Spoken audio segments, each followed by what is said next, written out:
زانایەکەی بە ناوی جۆردن جلانتۆن دەڵێ قد تكون الغيرة عاطفة كريهة تولد من صاحبها قلقا ورغبة في التملك.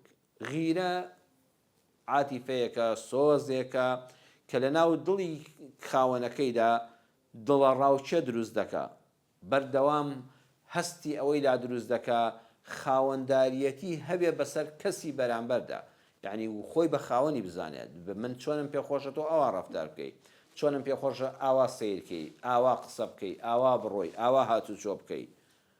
وقد تكون استجابة صحيحة عندما نرى حبنا لشخص معرض للخطر، فالغيرة قد تكون حماية للحب.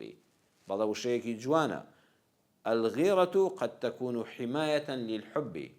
غیرە دەبێتە پارێزەری خۆشەویستی.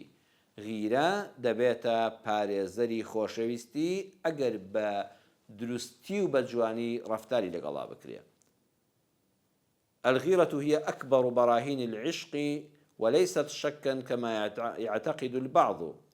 نزار قباني وتويتي غيرة قولترين بلغية لسر عاشق بوني دو كز برانبر يكتر، يعني كاتك كجنومير دا غيريشي زور بهزيان برانبر يكتر هيا بريزا النشاني اويا لوتكي عاشق بوني يكتريان هيا نق اوي كوا قمان ليكن چاولي مال دڵن فلان کەس غیرەی زۆرە بەرامبەر بە هاوسەری، ئەمە معناوانێ دڵی پیس بێ، ئەوە بەڵگەی بەهێزە لەسەر ئەوەی لوتکەی خۆشەویستی گرتووە تا بە تەواوی جەستە و کیان و ڕەگ و خوێن و دڵیەوە شەیدایە عاشقی خۆشەویستەکەیەتی کە هاوسەرەکەی خۆیەتی. بۆیە هەندێک خەڵک دەڵێن کاتێک کە پیاوی غیرەی هەبێ بەرامبەر بە ژنەکەی، ژنێ غیرەی هەبێ بەرامبەر بە پیاوەکەی، ئەوە دڵپیسیە.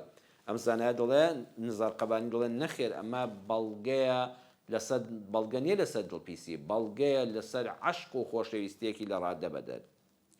وتراوە ما أحسن الغيرة في حينها وأقبح الغيرة في كل حين.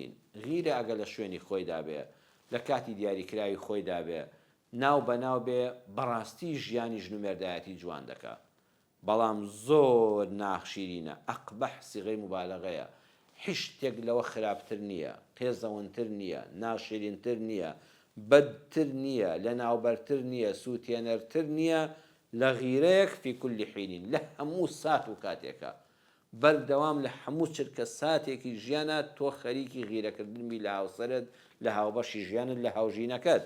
ئەمە یعنی لە سنوو دەچێتە دەرەوە، ژیان تاڵ دەکا، مانا بۆ ژیان ناهێڵێتەوە.